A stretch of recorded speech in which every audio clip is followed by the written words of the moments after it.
Tonight on the PowerScripting podcast, we are pleased to have with us, tonight only, right, Josh? Josh Atwell. One night only. One night only. Sunday. Hey, Josh, how's it going? It's going very well, Hal. It's very good. It's going very well indeed. Thanks for having me on, guys. John, how are you doing? I am doing much better now that we're streaming video. I was a little frustrated there for a few minutes, but that's okay. Yeah, I won't lie. As a fellow podcaster, it's been very nice being able to just sit back and relax and let you guys work through it, and knowing it's not my fault, or at least I don't believe it is. Right. Not this time. Not this time. Yes, it's generally my fault. So, anybody who follows along with the V Brown Bag podcast, you know that I have a history of technical issues with our podcast. So, let's talk about that first, since you brought it up. So, did we decide? Have you been on the show officially or not? Because you were.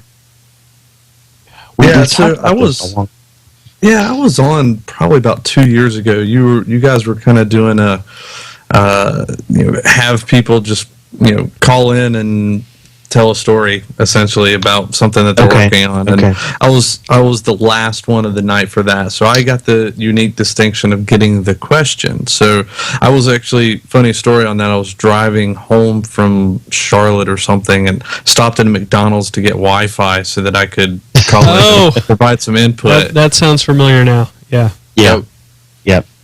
That's funny. That's how dedicated I am to you guys. Just wanted you to know. And were you still at Cisco at the time? At that time, I think, or maybe in the transition. Yeah, I think I had just started at VCE. I think I was right at the very beginning of starting at VCE. So that would have been last year sometime. Okay, so what you're saying is you come on our podcast every time you change jobs. Well, if we're going to start a trend, this is a good way to do it. All right, let's start fresh. Josh Atwell. I mean, I've known you for a while. It's been a few years at least now. But the people who are listening to the podcast, they might not know who you are. So why don't you tell us about yourself? How did you get started in IT? Yeah, that's a fun question. I actually got started in IT. I graduated from NC State University in North Carolina, and I had decided that aerospace engineering was not going to be the career I wanted to pursue. And one day somebody sent me an AOL instant message and said, "Hey, you still looking for a job?" Yeah. He said, "Well, do you want mine?" Well, my natural first question was, "Why don't you want your job?" Turns out that he had just completed his master's study in computer engineering, computer science, and was getting a full-time job after that. And so they had an opening. I went in doing desktop support. It was quickly in over my head, so I started to learn how to script everything, and I ended up moving to servers and ended up moving to VMware and PowerCLI, and that's kind of how I got to where I am today. So tell us about your stint at Cisco, what you did there. Yeah, so I spent 2 years at Cisco, internal virtualization operations. The focus that I had over there was really around managing the VMware environment and the Cisco UCS environment. And my primary responsibility really came down to how do we manage this quickly growing environment without quickly growing staff. So operational manageability was really kind of my mandate. So I spent a lot of my time writing scripts and, as much as possible, writing functions to perform tasks that we were regularly doing, trying to improve our change windows, trying to improve our accuracy in the tasks that we were doing, and try to not screw things up, right? And to try to do it with the same amount of people that we had. So and that spread both across the Cisco UCS using UCS Power Tool and with VMware with PowerCLI. And then during the last year that so the first year was a lot of that. The second year ended up being a lot of Splunk and trying to transition a lot of the reporting that we were using and that we had generated, and trying to make it into dashboards that we could do more meaningful things within Splunk and building out that environment. So I got to mess around with a lot of different stuff while I was there at Cisco. So what was the the environment like? The scale of it, some of the hardware, obviously the server hardware, Cisco UCS. Yep. You want to talk about working at that scale, with that environment, complexities and so forth? Yeah, so for PowerShellers, especially folks using PowerCLI and PowerShell, we were sitting on thousands of virtual thousands upon thousands of virtual machines, lots and lots of ESXi hosts. I generally don't get into the numbers on that because it changes so rapidly, but thousands of Cisco UCS blades, both physical allocated, for running Windows or running Linux, and then of course the ESXi hypervisor running on a lot of them. And we managed them kind of the same, right? Using profile-based management for what the different use cases were. But as far as reporting and auditing and managing those environments, scripting-wise, it was kind of the same. One of the biggest lessons that we learned pretty quickly is that when you have, let's say, a dozen virtual center servers, because you're globally dispersed across data centers around the world, and you have 10 plus thousand virtual machines, scripts A take a really long time to run. B, generate this huge memory footprint on the server that they're running on, because they're storing all that stuff in objects. Or C, you have to do a lot of small jobs and find ways of combining those small jobs into that final report or final data set that you're looking for. So each task presented its own unique challenges. Some tasks required a lot of data that needed to be collected, so we had to use a ton of small jobs and then combine everything. And then some tasks were a small amount of data, but we needed to do it across the entire environment, like for compliance auditing or verifying that a setting was set before doing a change window, that might take all weekend. So how did you handle the problem of persistence and robustness, when doing something that's going to take, a couple days to run? Yeah, there was a few strategies on that. One of which was obviously trying to get more efficient on using things like get view, right? Because with PowerCLI native, you do get VM, and you get the full object for every virtual machine that's tied to that virtual center server or whatever your connection is. So being able to become more efficient with get view and grabbing only the attributes that you want, so that you could decrease the amount of memory that was required and the amount of processing required for getting that. They did a lot of improvements. I think it was with 5.0, PowerCLI 5.0 on that, when they made extension data, maybe it was 4.1, but when they made extension data readily available, that improved quite a bit. It was a lot more efficient, but it's still at scale. You're generally much better off using get view and then just using filters in order to get the information. It always depends on the use case. The other thing that we started to do was to put dedicated servers in each data center or in each logical unit that we were managing. So if we have a data center that has production and non-prod in the data center, we might have a server that was for production, one for non-prod, that we would install PowerShell, PowerCLI, UCS Power Tool, and have all the script repositories attached, so that we could run those and essentially create jobs that would then run those scripts and then put the results in a single location. And that's where I ended up creating little functions like the combined CSV function that I posted on my blog, to where I could take multiples of those and strip out the headers on all but one and combine them into a single report, just so that it could process in a more timely manner. Right. So were you writing things to disk then? Focus on, I guess, not leaving things in in-memory objects, because that would just take up too much memory? Yeah, and well, I mean, while the script was running, obviously it would sit in memory. I didn't really get into writing to that, because that is an option, right? You write to the file as you're looping through. That actually takes a little bit longer. It's a lot more memory efficient, because you're you can work on cleaning that up. Another thing that I thought was really more important was that once you exported the information and passed it on, and you didn't need the variables anymore, clear the variables out.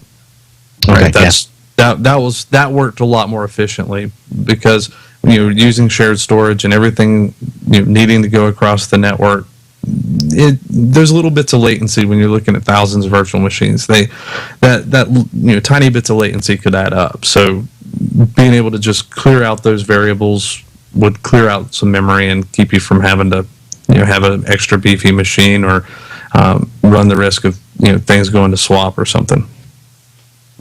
Gotcha. So let's skip ahead.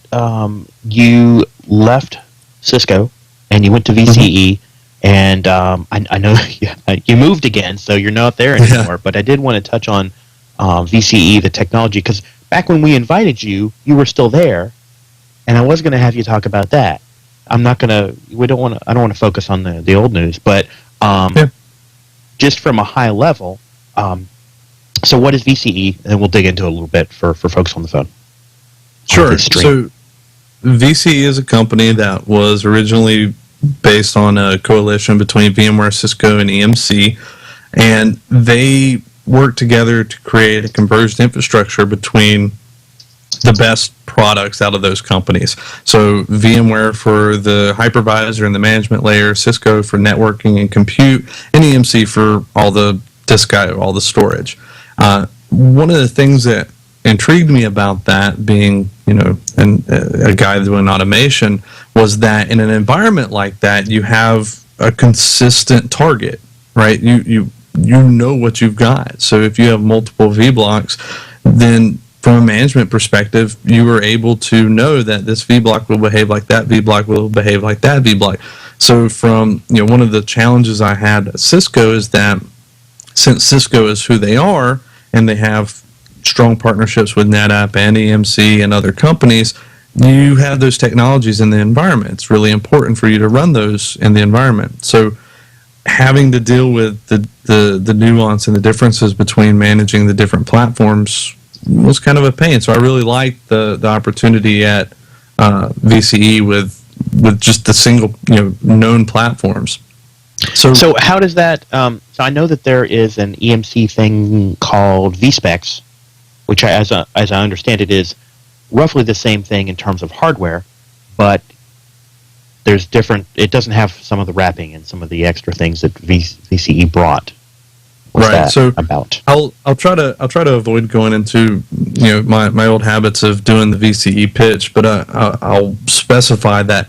With vSpecs and FlexPod, that is a reference architecture. So it's kind of like somebody giving you the recipe, and then you go out and bake your cake. Whereas vBlock, being a converged infrastructure, part of what you pay for there is that VCE takes all the components. They've already done all the reference architecture part and done all the testing on it, and then they put it together for you in factory, and they ship it to you as a ready-to-go unit. And the work done in factory is both physical and logical configuration. So when it arrives, all of your UCS blades that you wanted to be ESXi hosts that are to be in a specific cluster in Virtual Center server, that's already done. So when it arrives, that's completed. And that's a real big difference. Does that mean that you are you specifying some software level configuration at an order time? Yeah. So what ends up happening? Customers buying a vBlock system would get the logical configuration survey, and essentially what that is this very detailed document that has all the information that everybody's supposed to already know about what their environment, how their environment's going to be configured, and how it should behave.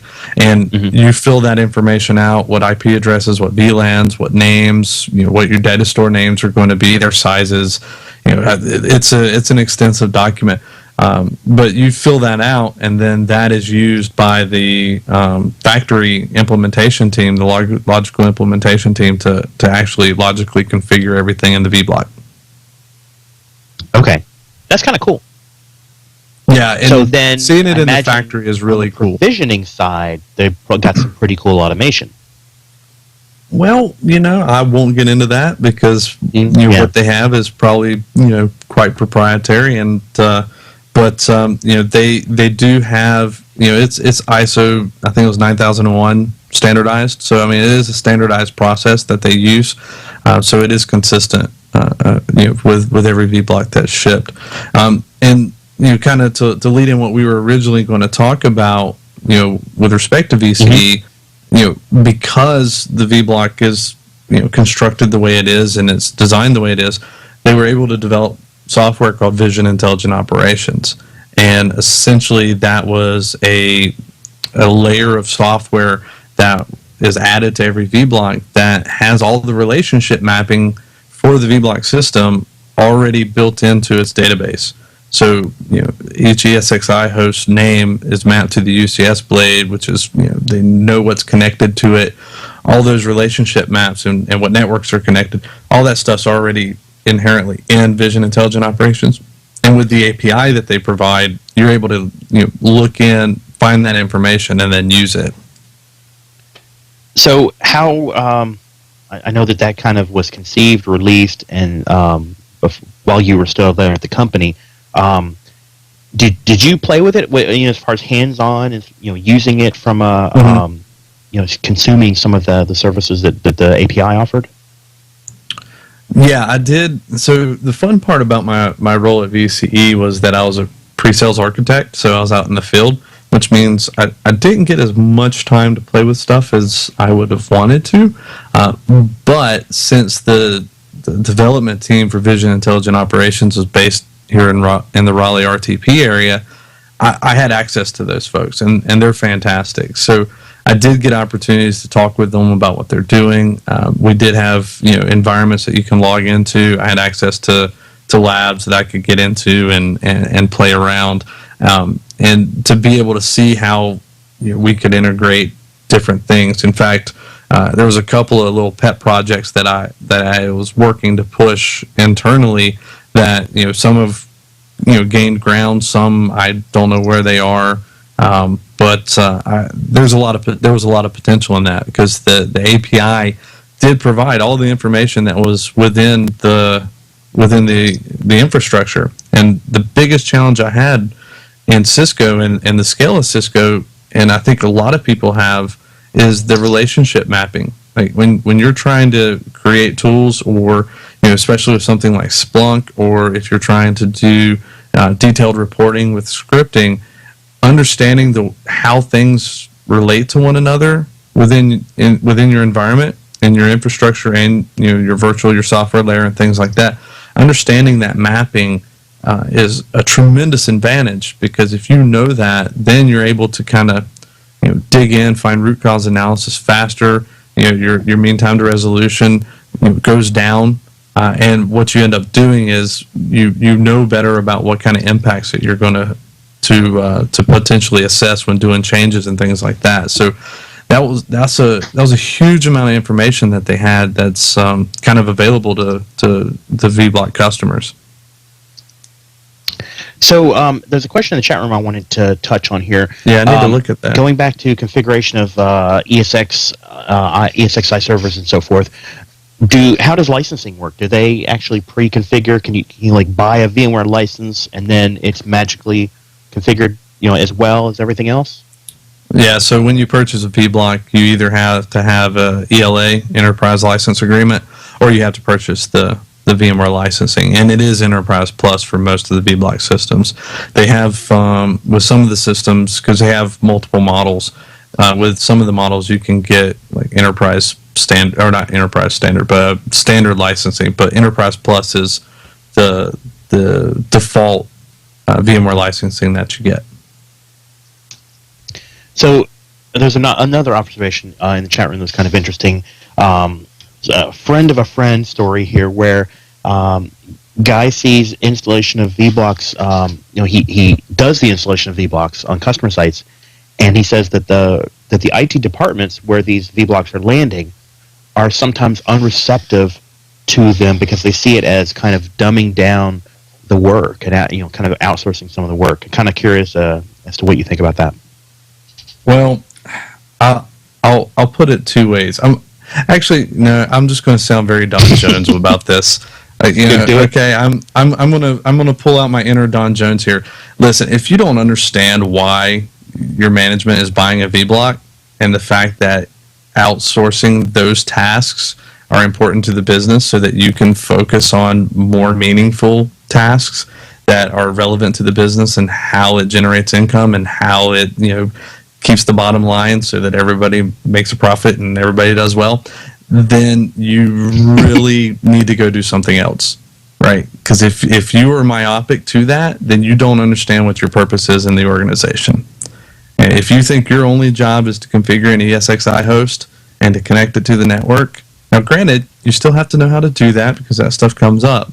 But if you're threatened by VCE doing that in a factory and bringing it onto your floor, then you're out of touch with your management and what their priorities are. And I say that as a blanket statement. Of course, there's organizations who there is a disconnect and that there is internal strife and there needs to be some concern there.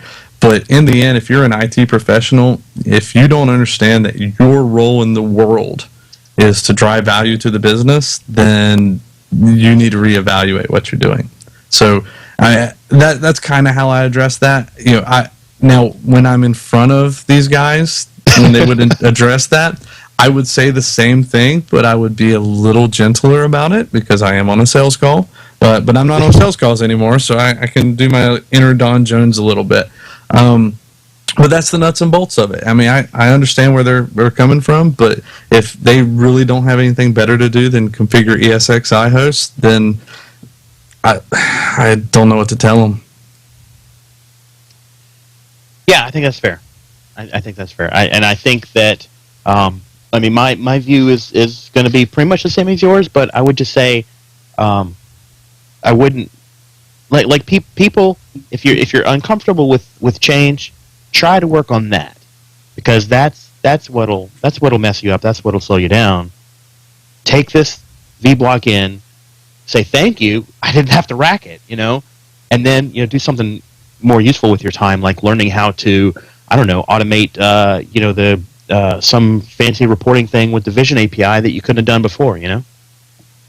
Exactly. That's exactly right. One of the and again, I'll try not to sound like the VCE commercial, but with the customers that I had, one of the things that they loved is they ordered the VBlock. Yeah, the LCS, the configuration survey, was kind of a pain in the neck because it is so detailed. But once they're done with that, they wait 30 days or 45 days, depending on the size of their VBlock, and they have other stuff that they can do. Right? They're not having to worry about it. It's getting done, and it'll show up, and it's ready.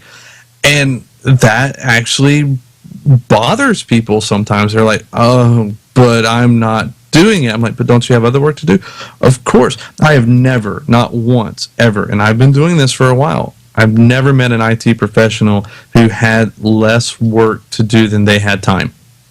Everybody's always over-assigned or over-tasked. Everybody. And if you're not, then I'm very curious as to what your salary is. Yep. Good. There's a lot of people riffing on that in the chat room, so that's why you should come to the chat room, everybody. So cool. All right. Well, let's move on to the next chapter. Tell us what you are doing now. So I made a decision that I needed to get more hands-on, and I needed a role that would allow me to play with toys. I looked within VCE. I wasn't really successful finding the right fit, although there were some opportunities. And then SolidFire came up as an opportunity. For people not familiar, SolidFire is an all-flash array that is built a little bit different than a lot of the arrays out there. It is built for web scale, so it is designed to expand to considerable growth. And the thing that really drew me to it, outside of the positive stuff I heard about the technology and the people that work there, the company in general, but everything that is part of it, there's an open API that controls everything, right? You can use this API to control everything with everything within the array.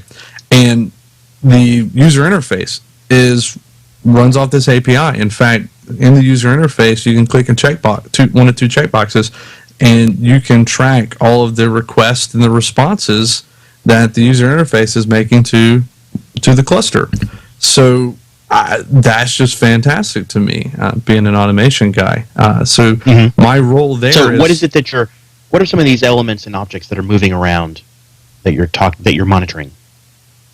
Oh, reads.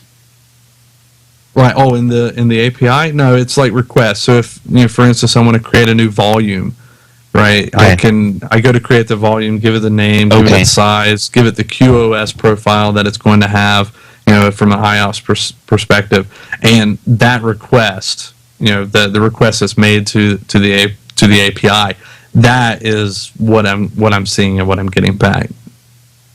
Okay, gotcha. Cool. So, can I ask you competitive questions? Yeah, and as long as you're okay with me not answering them, if I don't think I can give an appropriate answer, I'm perfectly fine with that. Okay, so as some people who listen to this podcast know, at my day job, I am in the storage space lately, paying attention to how different, we make software. I'm kind of curious and professionally interested in measuring how the performance of our software runs on different storage platforms. So I've been doing benchmark testing and all kinds of cool stuff. And also, when people buy our software, then they need disks to go with it. So sometimes we will go into accounts and all. So anyway, long story short, all flash arrays. Hot right now. There's a lot of new startups around this. SolidFire is pretty new in this game. There's a bunch of others. What sets you guys apart? What are you doing differently? What are the strengths of the platform as opposed to the other guys? Yeah, no, that's a fair question, and I'm good with that. The first thing I'll say is for people listening to the podcast, if you're not familiar with Tech Field Day, Stephen Foska's Tech Field Day. They do a variety of field days. They do storage field day, networking field day, virtualization field day. Definitely check those out. Our CEO, Dave Wright, he did storage field day. Actually, it was the day that I got my offer, that I had the conversation about the offer. He did that, and he does a fantastic job of very fairly going through the architectural considerations of the SolidFire array and why he built the SolidFire array the way he did, and how it compares to others, like you mentioned, all flash arrays that are on the market. So I would recommend. Before you continue, look at that. I've got a link in the show notes. Looks like there's a recorded video of it and everything. Yep. So feature-wise, I think the things that really set us apart, first and foremost, is that we are designed for web scale, and I know web scale is this major, everybody likes, it's a buzzword, right? But our system can start at 5 nodes and go up to over 100 nodes, right? I mean, it can really expand, and you can mix and match capacities on those nodes. So there's a lot of flexibility with that.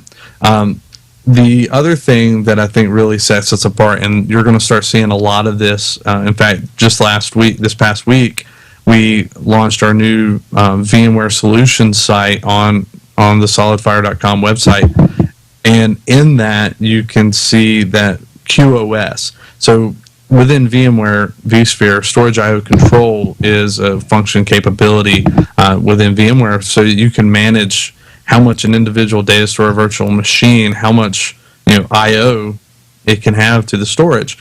And what we do is, with our plugin, we actually look at the configurations that you've done for Storage I/O Control and adjust our QoS settings for the volumes that are related. Oh, so you're not over-provisioning. You're provisioning exactly what you asked for from VMware.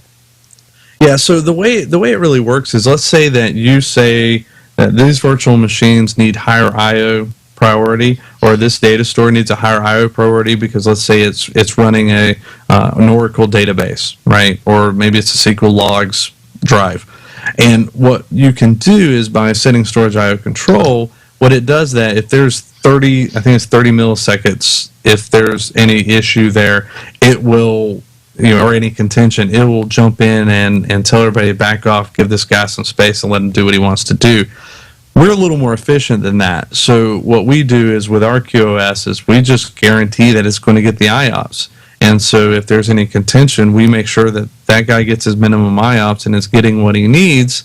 And so everybody else has to back off. And the thing that makes us really unique is, one, I don't believe anybody else in the market has QoS and can handle multi-tenancy and be able to disseminate workloads and mix workloads the way we can. But the fact that we integrate directly with VMware Storage IO Control can modify, and that then modifies the QoS settings on the array. That's kind of fun. In fact, my next task at the first of July is I'm going to be doing a real deep dive testing and how that behavior changes with high I/O workloads and small I/O workloads and intermixing those so that I can kind of present, because in my job as a solutions architect, I need to figure this stuff out and then tell the world about how it works, what the limitations are, and how you should design and implement it. So it's kind of fun. So are you getting involved in sales motions or not? So yes, I do still get involved. You kind of think of me as a subject matter expert on VMware and automation orchestration and cloud type solutions. Gotcha. Okay. For instance, yesterday I spent a good part of my day going through our new vSphere Web Client plugin and writing kind of the stick time, training modules for our SEs. So our SEs can go into our lab and they can log in and go through all the tasks and figure out how everything works and what all the buttons mean and how to implement, storage in a VMware environment with it. And so that is sales enablement. So sales enablement is a big part of my job. Okay, gotcha.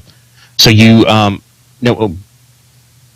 will you be pulled? It sounds like a subject matter expert. You're going to be pulled in occasionally if some, like some customer or prospect is interested in doing something with those areas that you specialize in. Yeah, exactly. In fact, I had an email today. We have a customer that's evaluating vCenter Orchestrator and VCAC, and so they're going to bring me in the next week or so to talk with them about what I'm going to be doing with us for developing a vCenter Orchestrator plugin for the solid fire array, and how we're going to leverage that and other stuff in VCAC. So because primarily solid fire kind of has targeted service providers and people who are looking at delivering cloud services, and it's just kind of a function of the way our architecture is that it bodes well to those use cases.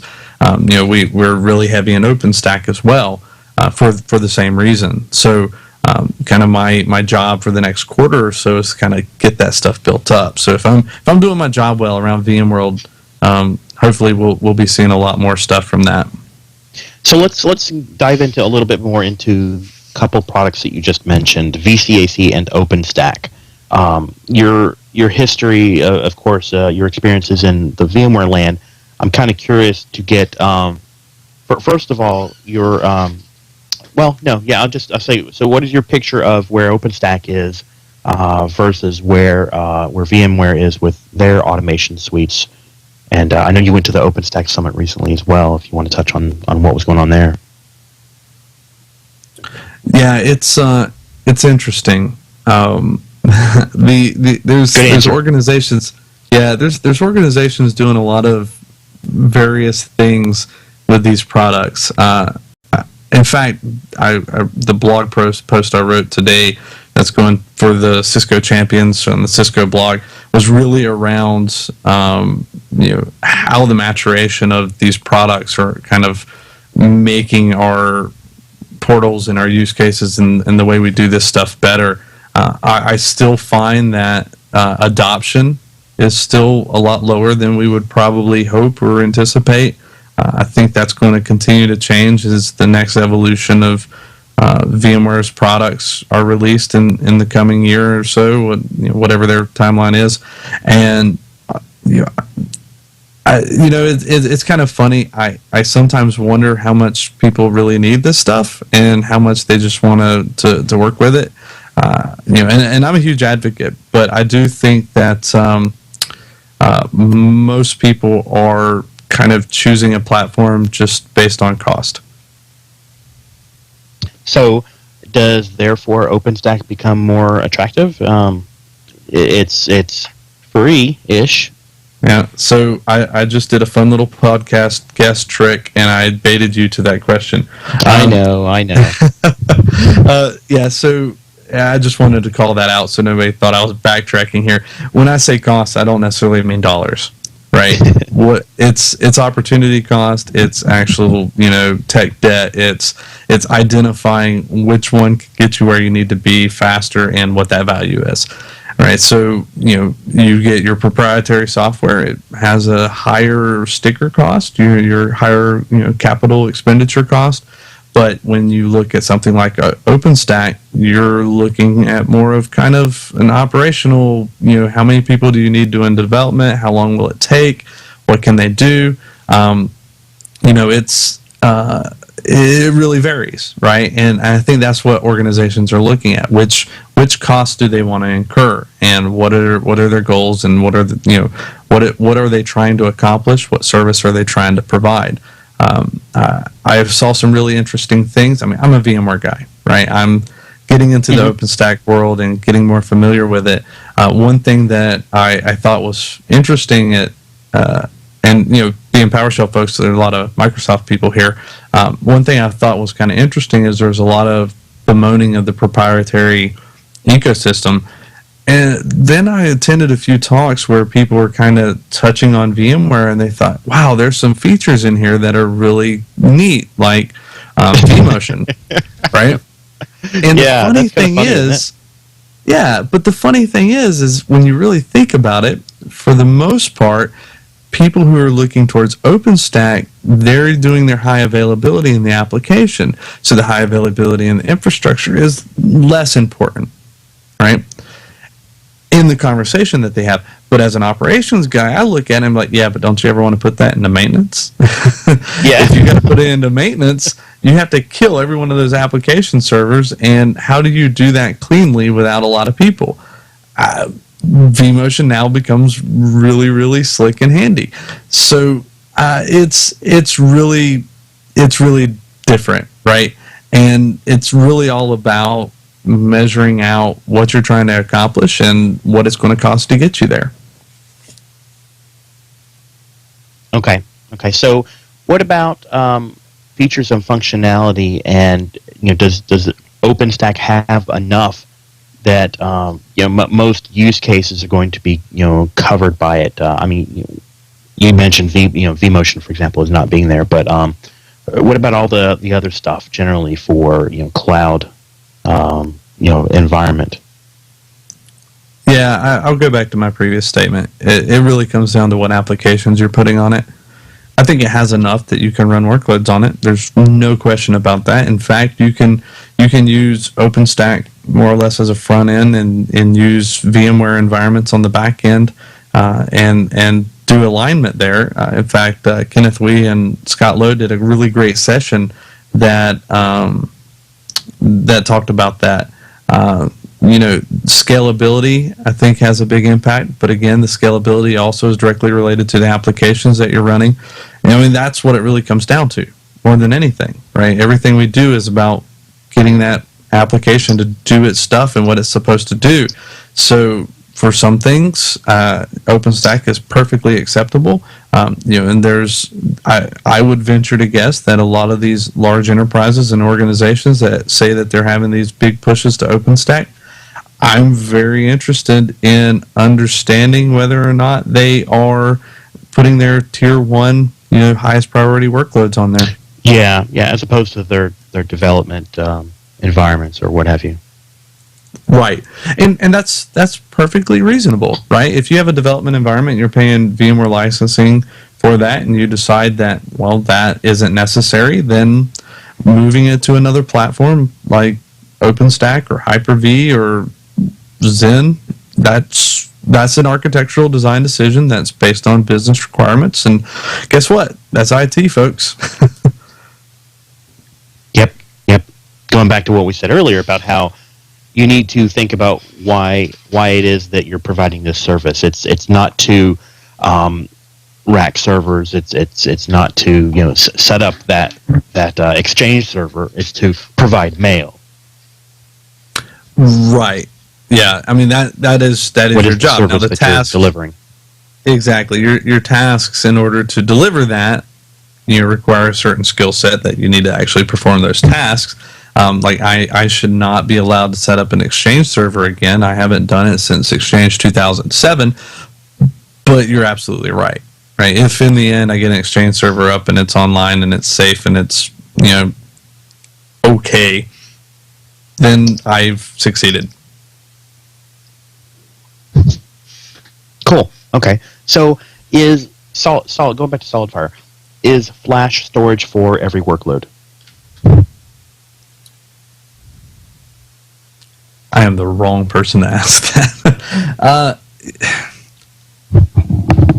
The way you phrase that question is it right for every workload? Sure. Is it needed for every workload? No. That's one of the interesting things about SolidFire is that we're specifically, with our QoS, we're geared to be able to accommodate, putting high need workloads and low need workloads together, and with QoS managing how that is. There you get into a cost per gig. People get into that cost per gigabyte conversation, and that is, I think, fun. But ultimately, it really comes down to what are your needs, and in the end, everything's going to be on flash. Let's just put it that way. Spinning disk is going to decline. We still have tape. We're still going to have spinning disk for a while. I think the majority of stuff is going to move to flash, and it's going to continue to move as flash becomes cheaper as the capacities go up. It's just a matter of time.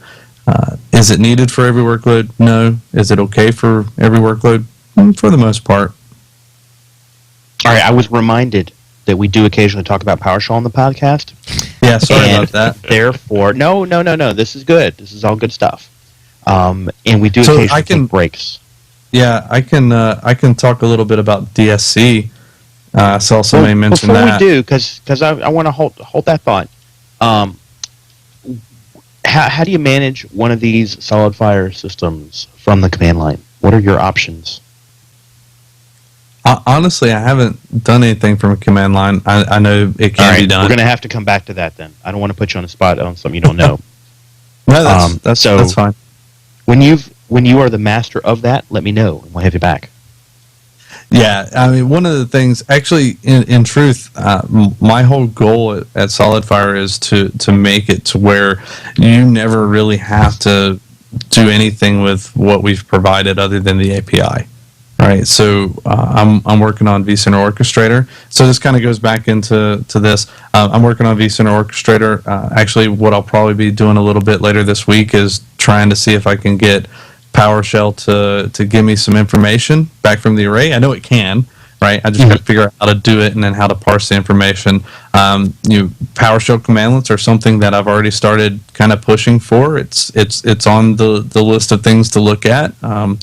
And the sooner I can get them, the happier I'll be. But in the meantime, I'm going to find ways to get that information. So hopefully, I do see that there's a RESTful API. I haven't figured out information about it, but I'm on the website looking, and I see there's a RESTful API. So we know that there are ways to manipulate that from PowerShell. Right, exactly, and so because of that, it's just a matter of knowing how to execute the calls. In fact, like with vCenter Orchestrator, I can already set up a connection, create a bunch of actions, and perform a lot of tasks through vCenter Orchestrator. So I already know I'm going to be able to do it with PowerShell. It's just a matter of me going and doing it. And the fun thing is that they're not having to develop anything new. Like, it's not like I'm having to go to the developers and say, hey, can we make this array, or this command line interface something that I can then, inject some code into? No, I mean, it's an API, right? So it's just just like any call to. Well, I think ours is. I forget which API it is, but it's a RESTful API that I can just do RESTful calls and execute and get information and things like that. It's just a little bit of work to parse the information or making sure I do the calls right, which is something I'm having to get my head back into doing. It's one of those I'm rusty. Yeah. So help invoke REST method. Yeah. There you go. Step number 1. All right. So you mentioned DSC. We will get back to that. What do you think? What do you know? What have you been working on there? Yeah, so I almost feel like it was foolish, but it was a great learning experience. I agreed to be one of the authors for the upcoming DevOps for VMware Administrators book, being led authored by Trevor Roberts Jr. And that book is really about introducing VMware administrators to different DevOps platforms. And in DevOps platforms, since DevOps is really more of a culture, I guess, than in a mindset than it is a tool. But I'm talking about desired state tools like Puppet and Chef and PowerShell DSC. And so I did the chapter on PowerShell DSC. I'm actually working on trying to get a second chapter together. It's proving challenging because I'm kind of finding that while DSC is pretty cool and it does some really cool stuff, VMware administrators probably don't really care much at this point. It doesn't really provide a whole lot of additional value to us. I mean, some of the use cases that I've kind of played with is that, so I've got my pool server, right? I can have a template that knows to look to it, and then I could deploy out a virtual machine that would then know to look for it. And that's kind of cool, right? But in the end, the VMware administrator, depending on the size of the environment, isn't going to be managing that server, right? He's managing the virtual environment. So, and in fact, I've had conversations with a lot of people, including Don, about this, and the use cases were really, really not very many, right? So check this out, Josh. Yeah. Because we had Alan Roof on, a couple months ago, and we talked about DSC as it relates to VMware. What if you could use DSC to control the configuration of the VM? So this VM has 8 gigabytes of RAM, and it should always have 8 gigabytes of RAM. So if somebody comes and change it back. It should have the NICs should be configured this way. It should be connected this way. It should have these hard drives. It should be connected. What if you were to control the VMware side with a configuration document? Do you see the value in that? Yeah, I talked to Alan about that a little bit too, because I talked with him a little bit when I had started on this project. And the challenge there is a lot of those configuration changes, not all of them, but a lot of those can be disruptive, right? And I don't want anything that's going to be disruptive like that unless it's already built into. The challenge there is that's what host profiles are supposed to be for hosts, and they don't really have it for virtual machines. I still personally think I'd rather just report on it and write scripts to update it.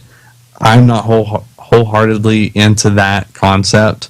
I think it has potential, and I'm really interested in seeing somebody do it and seeing what the behavior would be like. I think a lot of forethought would need to go into the kind of the behavior on that and how that gets executed, because I could see it being a real pain in the neck. But is that something that happens, though, in your experience in the real world? Do people have server problems because somebody went in there and jacked up the virtual machine settings? Yeah, I mean, that happens on occasion, but in most environments, I've found that the controls are relatively sufficiently locked down, and it's generally easy to find out who did it and smack them around and tell them to stop it. That is something that comes up, but the interesting part about that is if there's an issue and somebody changes the setting and it needs to be changed back, then the bigger problem, I think, is somebody convincing some junior admin who doesn't know any better to not trust this person to double the amount of RAM on the system without actually verifying that there's sufficient resources to do so, and then reducing that memory, that's impactful, right? So a report's going to tell you that. Yes, I think DSC could provide that value. I just question whether or not maintaining those MOF files for all those systems, I'm not entirely sure if that's going to work. I'm game for it, but I don't know. I'm still not sold.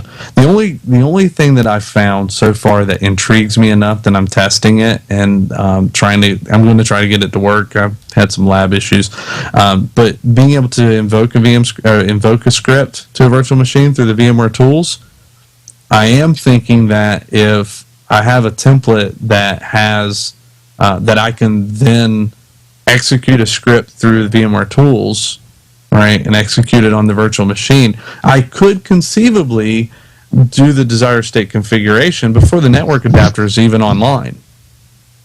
Yeah, that's right? true. And by doing that, now we're talking about something that, now we're talking about, being able to do something unique to a VMware environment that could considerably reduce the amount of time to get that application server online. So that's what I'm playing with right now. And I'm hoping to be able to get something that's stable and that is predictable, that is repeatable, so that I can actually write on it. But I'm kind of running out of time. So it may just end up being a separate, thing that I do just to coincide with the release of the book, because in truth, it's just been really challenging to find use cases. And the second part of the challenge is that, when you look at the scope of the book and what we're trying to accomplish, a lot of the waves that have been released that allow you to do all these really interesting things with DSC, they're technically in an unsupported state. So it's really hard for me to say, hey, yeah, go out and use DSC and do all these really cool and groovy things, but you're on your own if it doesn't work, right? Sure. The behavior I've seen has been hit or miss, and I openly admit that some of it's probably me and just my inexperience with it. Although I think there's 6 people in the world that are very experienced with DSC. It's just been really challenging because some of the stuff works really, really great, and some of it I haven't had a whole lot of success with.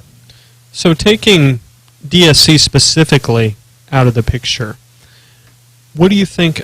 Where do you think VMware fits in the more general configuration management space, where I'm defining the way that my data center or the way that my application build-out works in software declaratively?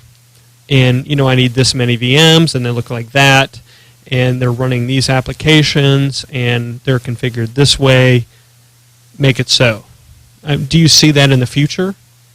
Well, I mean, you kind of have that already with VCAC and the blueprints, right? You set up a blueprint that says you're going to have this number of virtual machines that are this type and of this configuration based on this template, and go forth and create and there you go.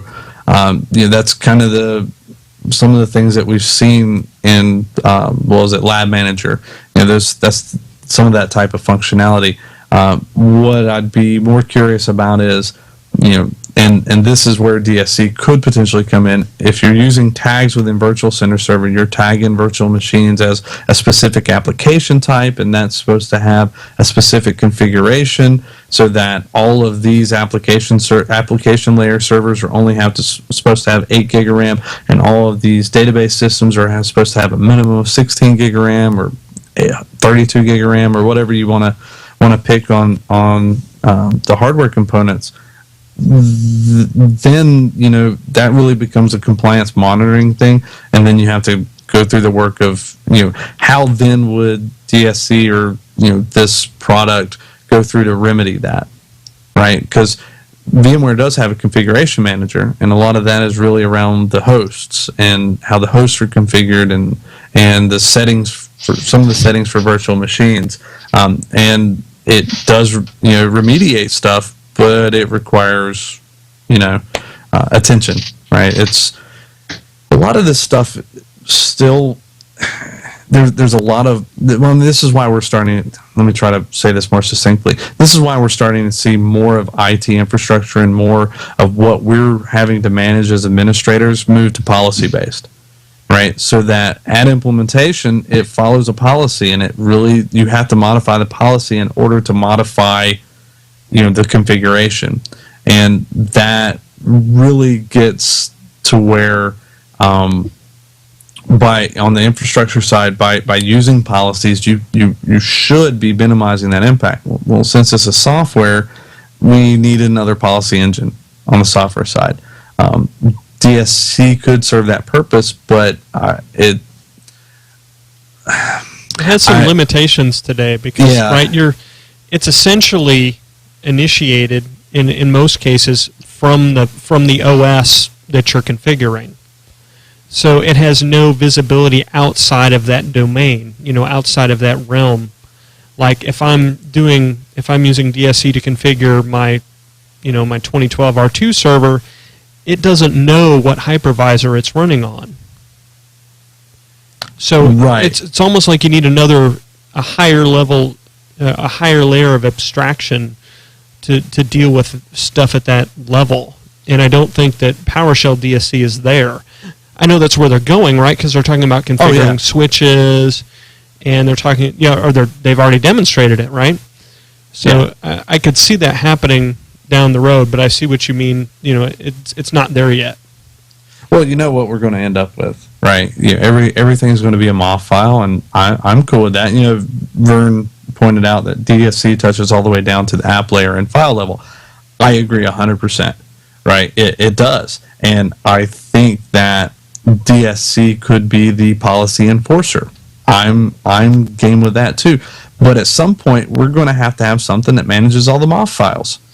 Because now we're going to have MOF relationships that we have to deal with, right? If you're doing different MOF files for different type systems, that all these systems are supposed to come off of this configuration from this MOF file, or does every single thing have its own MOF file? Now we're going to need MOF managers. Yes. So and that's fine, right? That's a great evolution of capability. I'm still waiting to see someone, and I don't know that it'll be me, just given the time that I have, that really brings all this to bear and says, hey, look, you can not only control the desired state of the virtual machine, the application on the virtual machine, and its file structure and everything that's there, but you can also, have the desired state of that virtual machine. I think it's going to happen. I think it's coming eventually. I'm just waiting to see somebody do it. And the desired state of the hypervisor. Oh yeah, up and down the entire stack. Oh God, you start getting into the desired state of the switch and the desired state of the compute. I mean, again, if you look like Cisco UCS on the compute side, that's really what the policy mechanism is for, right? Everything is based on policy, and as long as your policies are assigned appropriately, it's supposed to be right.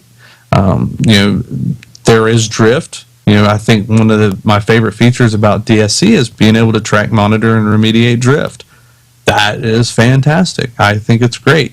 But when you look at a lot of the use cases that are out there, and a lot of kind of the behavior, and again, it kind of comes down to behavior, from an operations standpoint. When you look at DSC, controlling the state of a virtual machine, that virtual machine has to be one to where it has a level of application high availability that if that configuration changes, it doesn't bork the whole application, or an incoming request can go to another system, right? And so the interesting part about that is where OpenStack and open source and Linux and these other frameworks have already gone, and now you're starting to see Windows start moving towards the same thing. And I think DSC is a mechanism to allow them to do that in a systematic manner.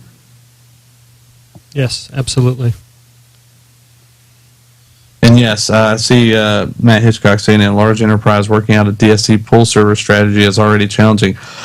Doing it in your lab can be challenging. I have to give Microsoft credit. They, in one of the waves, they did release the pull server configuration, so it, you can run that and turn your machine into a pull server. I am so thankful I found that, because being the type of IT person I am, I tried to do it all manually and sort through all the steps and get it to work. And oh my gosh, I didn't have enough time. Actually, what it came down to, I'm like, I got to get this chapter written. So I went out and found that and loaded it, and then guess what? My pull server worked. It was fantastic. GP Duck in the chat room is pointing out that in Wave 3, the PowerShell team released some VM Hyper-V and VM Switch resources for PowerShell DSC to manage stuff at those layers as well. To start that process. I think that's fantastic, right? Go for it. I hope Microsoft is able to demonstrate the usefulness and how it works and is successful, and I hope VMware and sees it, and if they're not already working on something, they take heed and go out and do something similar, because I guess it was about a year and a half ago I had an opportunity to talk to Pat Gelsinger, the CEO of VMware, and he goes, can you tell me, this is while I was still at Cisco actually, he said, can you tell me what we've been doing well and what we're not doing well? I was like, well, that's easy. The thing that you're doing well is you make it so easy for people to consume resources, to need new vSphere hosts. Oh yeah, and to decreasing the friction. You've made it so easy to provision virtual machines, and that's great for business. And I'm happy for you. I think it's fantastic. But now it's a royal pain in the ass to manage, and that's something you've not done very well. And he had said at that time, he goes, we actually have a very strong commitment for managing VMware virtual environments easier. And a lot of that had to do with VCOps. It had to do with VCO, VCAC, and improvements in PowerCLI. And guess what? I think they've done a pretty solid job. I do think that configuration management is the next thing that's going to be a hot button item, because now that they've made it a little bit easier for the day-to-day management, the next thing people are really going to be itching for is, how do I keep all of this consistent? Because the vCheck is fantastic, and I hope everybody's using it that runs a VMware environment, but it's still a report, and I still love a report, but it doesn't have that same desired state feel that you get with DSC to the application level. So I think we have talked about a lot of stuff. Man, we've kind of a tour of Josh Atwell's technical, your whole career here. Very good stuff. So Josh, where should we send people who want to connect with you, learn about what you're doing, follow along, brown bags, all that good stuff? Yeah, so the easiest way to find me, in fact, I've had managers who use this tool to find me, is Twitter. I am at Josh_Atwell. I am not kidding about that. At Josh_Atwell. I blog at vtesseract.com. I do not blog often anymore. It's just been busy. And you can find me working with the vBrown Bag podcast. That's on professionalvmware.com or vbrownbag.com. We run globally, and in fact, we had the podcast just prior to this podcast. But how was that one? I didn't go to the one today. Yeah. It sounded interesting. It was UCS, I think. Yeah, so just for folks who don't know, the vBrown Bag podcast kind of focuses on VMware certification preparation, but we're starting to branch out a little bit into Cisco certification preparation, because the Cisco certification for data center has kind of matured a bit, and there's more interest in it, and we had a lot of people say, hey, will you guys do it? Well, sure, we'll do it, because that's kind of how we roll. But we go to conferences and produce tech talks where we have a stage, people come up and do 10-minute talk.